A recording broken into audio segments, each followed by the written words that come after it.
Good morning, everyone. Thank you, Natasha. Today I will talk to you about the first of the 4 sustainable urban resource management components. As you can see, it's the middle circle. First component is linear to circular. But before I start talking about that, I would like to ask, what do we mean by resources? We keep talking about sustainable urban resource management. What are resources? Urban resources are comprised of natural resources, including land, water, minerals, metals, energy, and biomass, and these can be both finite or renewable, and of manufactured materials, including cement, steel, petrol, textiles, and glass. But there is also a difference between biological and technical materials. Biological materials can safely cycle in and out of the biosphere, the natural environment, and these include food, fibers, and bio-based construction materials, such as wood. Biological materials are renewable. This means the total amount is not depleted when it is used, as long as the material flows are not contaminated with toxic substances. Technical materials cannot be appropriately returned to the biosphere. These include plastics and metals, and technical materials are finite. This means the total amount is limited and gets depleted when the material is used. Why should we focus on resource use in Asia-Pacific cities? There are 2 reasons. Firstly, resource use is unsustainable, and development and growth need to be decoupled from resource use. Resources are currently used wastefully. This requires constant input of new virgin materials, previously unused raw materials, to replace the materials that are thrown away, and the embedded value of products is not maximized. Embedded value means the value of a product is not just the cost to buy it, but it is the value of the materials, energy, and labor it took to make it in the first place. When a product is thrown away, all that value that was stored in the product is lost to the economy, and its value is not maximized. What do I mean by decoupling growth from resource use? In the chart, you can see GDP increasing on the top. Normally, as GDP goes up, so does resource use, but this is not sustainable. We need to decouple growth and resource use to change the relationship between them, such that growth can occur without needing constantly increasing amounts of resources and inputs. Relative decoupling is when growth goes up and resource use goes up as well, but less steep on the graph.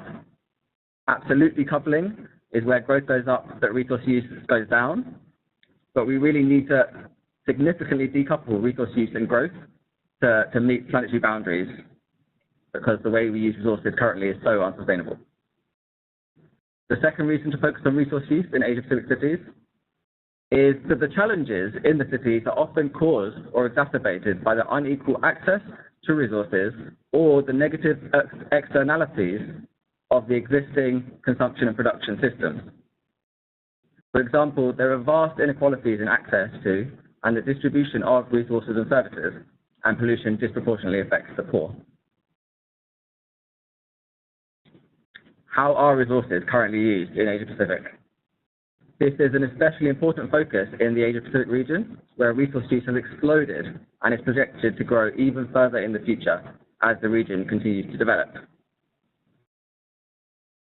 This chart shows the increase in total material use in Asia-Pacific between 1970 and 2010 in million tons. There has been a 544% increase in material use over this 40-year period. Note how, as a proportion of the total, biomass, in green, has decreased, whilst construction materials, the blue or the purple, have ballooned as the region has developed so rapidly. Asia-Pacific is also the most resource-intensive region in the world. The world average is 1.2 kilograms of domestic material consumption per dollar of economic output. The amount in the Asia-Pacific region is almost double this, at approximately 2 kilos. This means that for the amount of material the region uses, it should be getting significantly more economic value from it. Or another way of looking at it is the region could reduce its resource use by almost half without losing any economic output if it increased its resource efficiency to match that of the rest of the world. I'm going to talk about several linear to circular resource concepts. In the project, we decided to promote and adapt ideas and themes from a number of overlapping concepts, which have been developed by the Ellen MacArthur Foundation, UN Environment, McKinsey, and others. Links to all the sources can be found in the comments on the slides, which we will share afterwards. We will focus mainly on circular economy, but there are many overlapping concepts, and elements of each of these can also prove useful in helping us to think about the ways we could use our resources differently. Firstly is sustainable consumption and production and resource efficiency. These aim to do more and better with less through promoting resource and energy efficiency, sustainable infrastructure, and providing access to basic services, green and decent jobs, and a better quality of life for all. Cradle-to-cradle design and biomimicry. These aim to eliminate the concept of waste. They say waste equals food. The aim is to design products and materials with life cycles that are safe for human health and the environment, and that can be reused perpetually. Biomimicry means looking at nature as a model to inspire innovation. The classic example is the cherry tree. A cherry tree puts out thousands of blossoms every year. Most of these blossoms do not succeed in making more cherry trees, but a few will. The rest serve a second and perhaps more important purpose, which is to replenish the soil and nourish the immediate environment that supports not only potential cherry trees, but many other species, including plants, fungi, microorganisms, insects, and animals, which may use the nutrients, protection, or moisture retention enabled by the so-called waste blossoms to survive and thrive. The cherry tree is not efficient by the usual standards, but it is effective, and it is sustainable and not cumulatively extractive over time. Humans are the only species that takes more from the environment than it gives back. We can learn from nature in the way we design our products and economies. Urban metabolism widens this idea of using nature as inspiration to use the metaphor of a city as a living organism that has a collective urban metabolism. In nature, metabolism refers to the chemical and physical processes by which a living thing uses food for energy and growth. Urban metabolism likens cities to organisms that need inputs to survive and prosper, but which also produce waste. Therefore, urban metabolism can be understood as the process by which a city attains resources from its local environmental area or through trade, consumes them for the production of economic output and social services, and releases the waste into the environment. Inspired by nature, instead of a city being likened to an individual organism, the idea is a city should be more like an entire ecosystem, with closed loops in which all outputs are potential inputs, and there is efficient consumption, recycling, and reuse of resource flows. Most current cities are unsustainable and inefficient linear metabolisms, as seen on the right, where energy, water, materials, people, and information come in, and then are used and returned to the environment as emissions to soil, water, and air. The aim is to move towards more sustainable and efficient circular metabolism, where resources are circulated within the city organism, or the city ecosystem. Before talking about circular economy, I want to touch on the current linear economy. First, we take resources, then we make them into products, then we dispose of them. Products are largely made from new virgin materials and they end up as waste, and this linear economy is largely powered by fossil fuels. The linear economy applies whether we're talking about biological materials, such as a cotton shirt, or technical materials, such as a mobile phone. The cotton shirt is picked. The cotton is picked from a cotton farm. It is then made into yarn, and then made into the shirt in a garment factory. It is then bought and worn, but it begins to wear out or goes out of fashion and is thrown away and ends up in landfill. For the mobile phone, the materials that make up its components are mined from the earth. Its components are manufactured and the final phone is assembled in factories, but then it too is bought and used until it stops working or is replaced by a newer, shinier phone, and often also gets thrown away and ends up in landfill as well. This is not sustainable, and there is a need for cities to move from systems of production and consumption that are linear to ones that are more circular, and where the value of resources is not lost through waste. In other words, we need to start to decouple resource use from development and economic growth. So what are the benefits of moving from a linear to circular economy approach? The current linear take-make-dispose model generates lots of waste, whereas the circular economy model generates significantly less waste. Most of the value in materials in the linear model is lost to landfills, whereas most of the value in materials is returned into productive use in a circular approach. The linear model has resources being consistently underutilized, whereas resources could be used more efficiently and to their maximum capacities. The linear model is costly for municipal governments to manage waste. The circular economy model can provide waste management cost savings for municipal governments, as well as new opportunities for local small and medium enterprises. The linear model also generates negative environmental impacts, pollution, the release of toxic substances, and produces greenhouse gas emissions. The circular economy model can regenerate natural systems, reduce pollution, and reduce greenhouse gas emissions. So what is circular economy exactly? Circular economy is a way of putting these ideas into action. You already know about concepts such as the 3 R's, reduce, reuse, recycle, or might think circular economy is just about better waste management. But the concept of moving from a more linear to a more circular economy goes further than this. Circular economy aims to redefine growth and generate positive society-wide benefits. It entails gradually decoupling economic activity from the consumption of finite resources.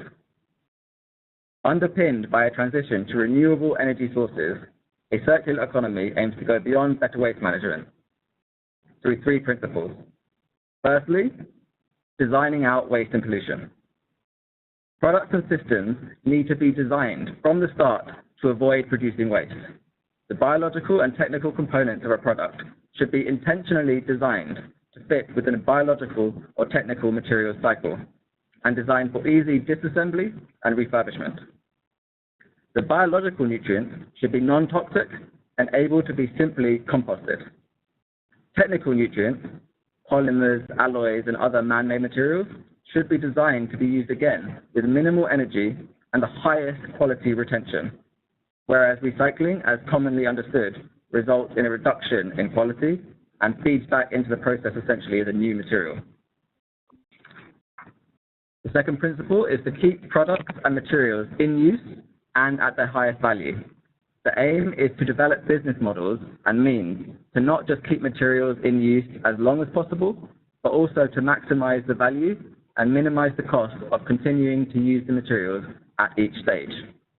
More of the embedded value of a product, remember that's the materials, energy, and labor that was invested in originally producing the product, can be maintained in the economy, the less it needs to be changed at each stage. For example, it requires less energy and less money to maintain or reuse a product than it takes to sort and recycle the materials and remanufacture a new product. The third principle is to regenerate natural systems. What do we mean by regenerating natural systems? A circular economy approach not only safely returns materials into the biosphere, the natural environment, but it also has the ability to restore the land, promote soil fertility, and increase harvests as a result. Alternative sources of nutrients, such as food waste, sewage, and animal waste, could be sufficient to cover the entire need for fertilizer in today's production system and break the dependence on energy-intensive and expensive mineral fertilizers. Therefore, circular economy is not about only doing less harm than the existing linear economy, but about actually improving the natural world. But what does this mean in practice?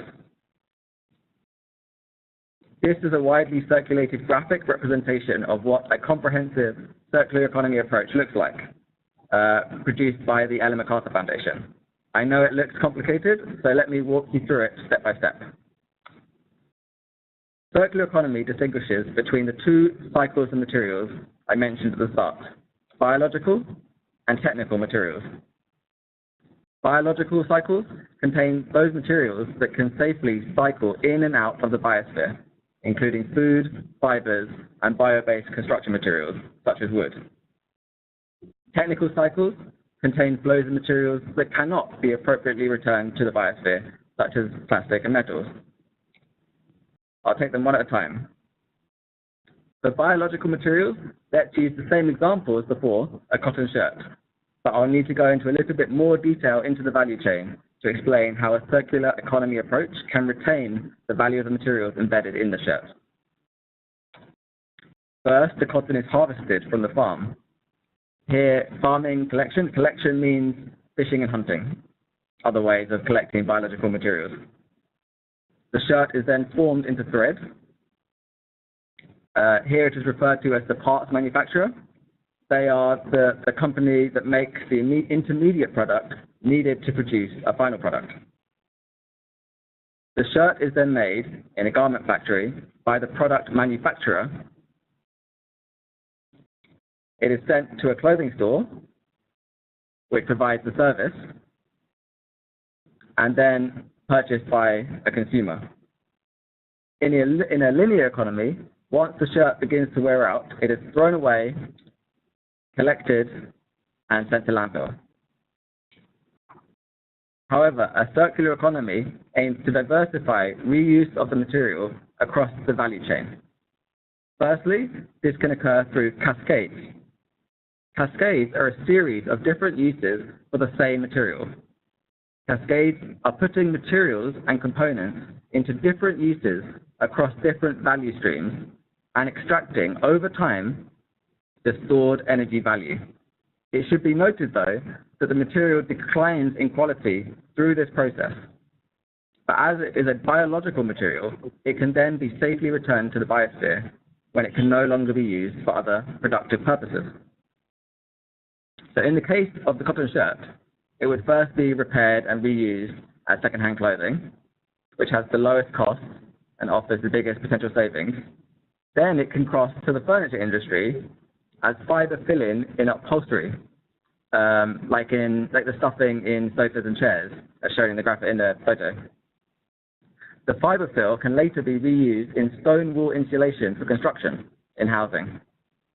In each case, the material substitutes for an inflow of virgin materials into the economy, replaces new materials.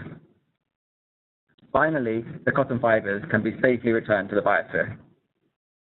For some biological materials, a circular economy approach would aim to keep the highest value of materials in the economy through the extraction of biochemical feedstocks. Feedstocks mean the raw material that serves as an input into an industrial process. Biochemical feedstocks are high-value, low-volume materials that can be extracted through converting biomass from one kind to another. The aim of this loop is to maximize the value of what you can extract from the biological materials that are already being used. But in order to do so, you have to identify the opportunities for high-value, low-volume materials that can be extracted and then serve as the feedstock or input for other products. In the example of the cotton shirt, this could mean shredding the shirt into cotton fibers, which can be spun into new yarn to make new clothing. The last loop on the biological materials side is anaerobic digestion and composting. These processes can extract the last value out of the biological materials, either as a renewable energy, biogas, or through composting the nutrients. They can be safely returned to the biosphere as fertilizer in order to provide input for the farming and collection activities. Composting is a biological process during which naturally occurring microorganisms, insects and earthworms, break down organic materials into a soil-like material called compost. Composting is a natural way of returning biological materials to the soil. Anaerobic digestion is a process in which microorganisms break down organic materials in the absence of oxygen. Anaerobic digestion produces biogas and a solid residual, or leftover. Biogas, made primarily of methane and carbon dioxide, can be used as a source of energy similar to natural gas. The solid residual can be applied on the land directly or composted. There are many other examples of biological materials that can benefit from a more circular approach. For example, wood can be used in cascades. It can be taken apart and made into new furniture and then cut into wood chips. Cut into wood chips and made into oriented strand boards or particle boards, which are used in construction of furniture. Food. Obviously, food waste and food scraps can be composted, but the aim is to find examples where more value can be extracted as high-value, low-volume biochemical feedstock. For example, specialty chemicals can be extracted from orange peels, which are then used in cosmetics and cleaning products.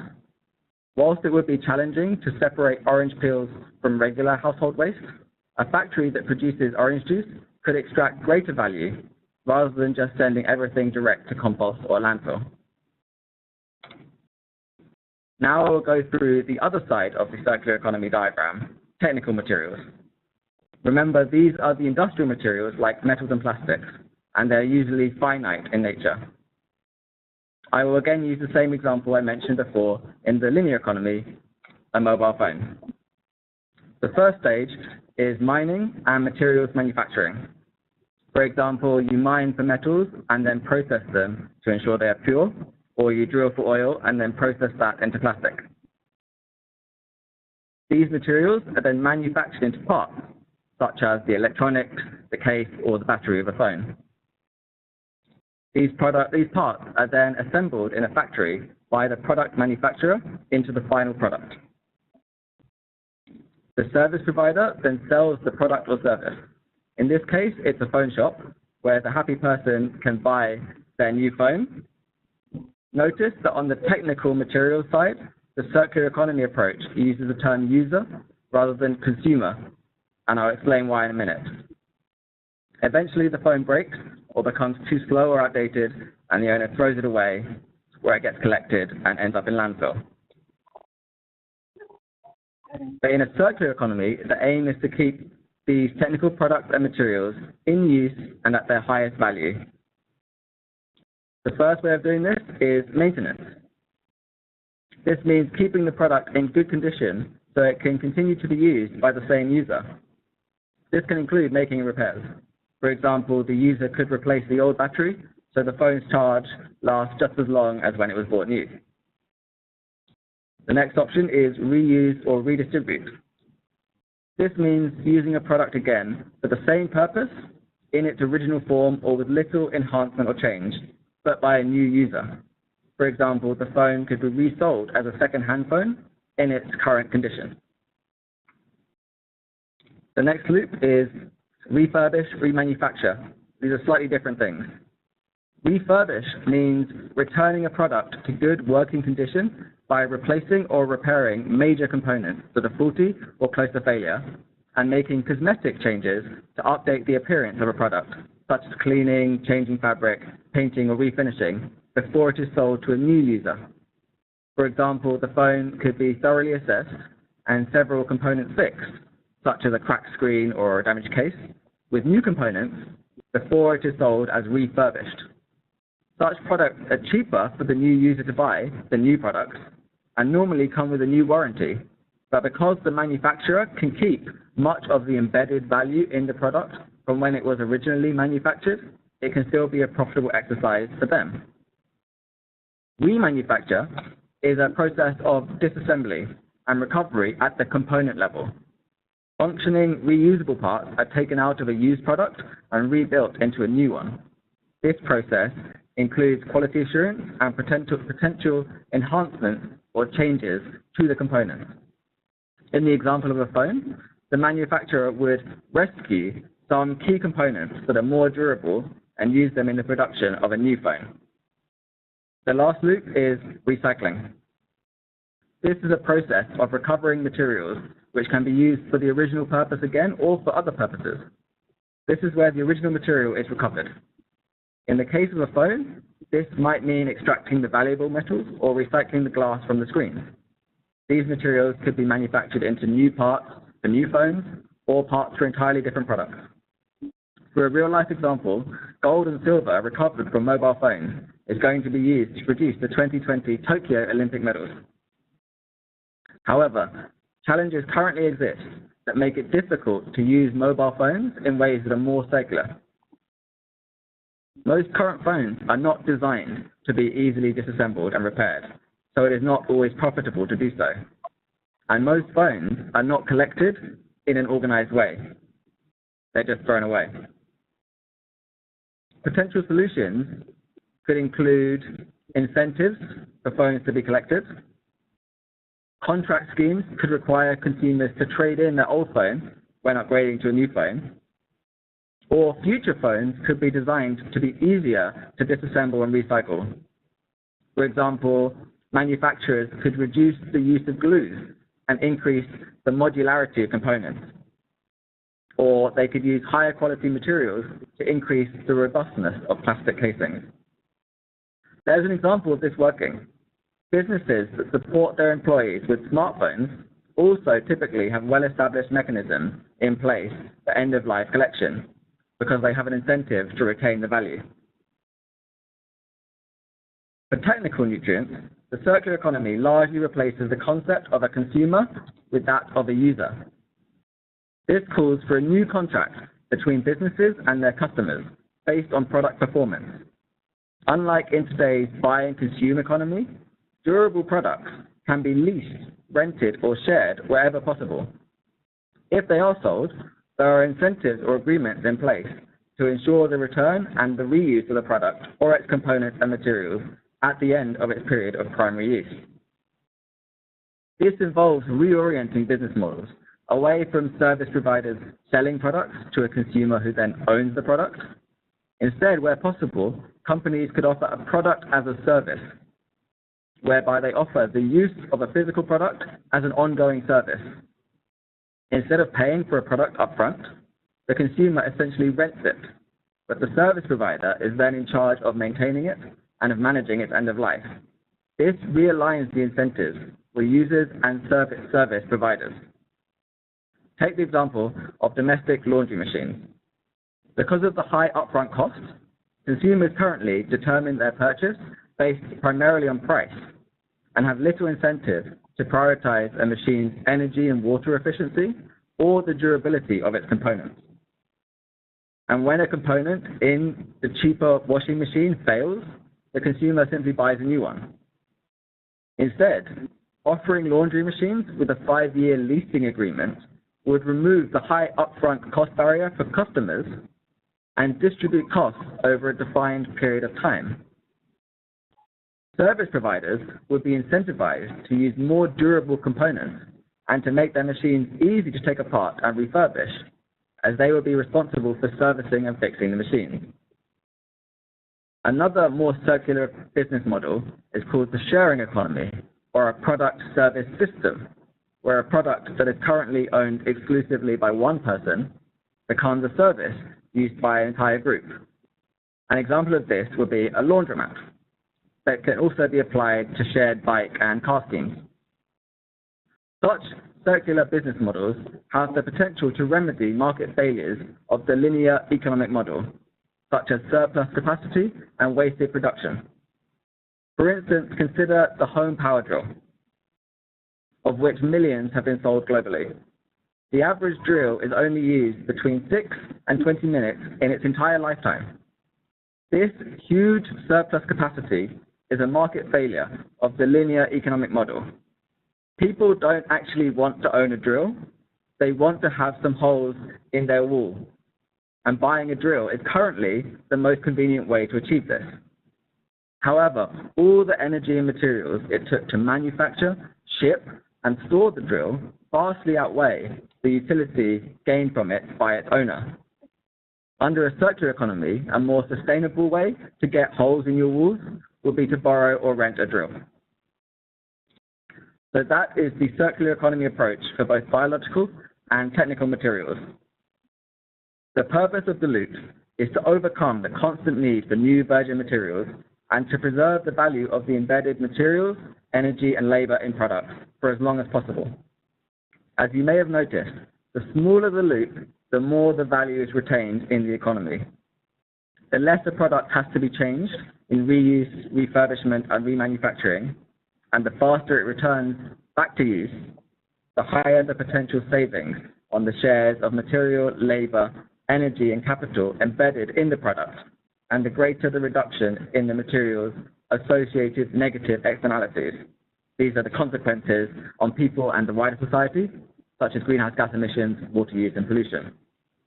On the other hand, as the loops get bigger, less of the original embedded materials, energy, and labor is maintained. The circular economy also aims to circle longer, to maximize the number of consecutive cycles, be it reused, remanufacturing, or recycling, and or the time in each cycle, again, to retain more of the embedded value in products and materials. Please also notice many of these activities can take place in your cities, adding value, resources, livelihoods, and inputs, and diversifying your local economies. For example, though your city is unlikely to produce original mobile phones, many of the activities that support loops benefit from being decentralized, such as collection, sorting, maintenance, repair, reuse, servicing, and composting. And these can occur in your city if the right policies are in place. The last thing to add is that the materials which cannot be returned back to the economy or safely back into the biosphere can then go to energy recovery and landfill, or directly to landfill where energy recovery is not possible or too polluting. Energy recovery is the conversion of non-recyclable waste materials into usable heat, electricity, or fuel through waste-to-energy processes, such as combustion, gasification, pyrolysis, and landfill gas recovery. However, these are not renewable sources of energy, and they often come with significant environmental trade-offs. Critically, in a circular economy approach, considerable effort should be made to minimize leakages of materials into the land and marine environment during these final stages. Furthermore, design is again a key component of a circular economy approach, and products should be designed not to be made with hazardous materials that can contaminate the environment. How does linear to circular connect back to the 2030 agenda? More sustainable resource management is a key issue across the SDGs, and focusing on this as an entry point can support the achievement of the SDGs across a range of areas. The issue was recognized as being a key component of sustainable development through being given its own SDG, SDG 12 on responsible consumption and production, which explicitly focuses on targets to decouple economic growth from resource use. Doing so effectively will require policies that create a conducive environment for such change, social and physical infrastructure and markets, and a profound transformation of business practices along global value chains. In light of the fact that the way we use resources impacts all aspects of people's lives, this idea of moving from more linear to more circular systems can support the achievement of targets in other goals. For example, Target 8.4 aims to decouple economic growth from environmental degradation. Target 11.b includes cities adopting policies and plans to increase resource efficiency. Target 6.4 concerns using water more efficiently. 7.3 concerns energy efficiency, and 9.4 concerns making industry more sustainable. Thank you for listening, and I'll now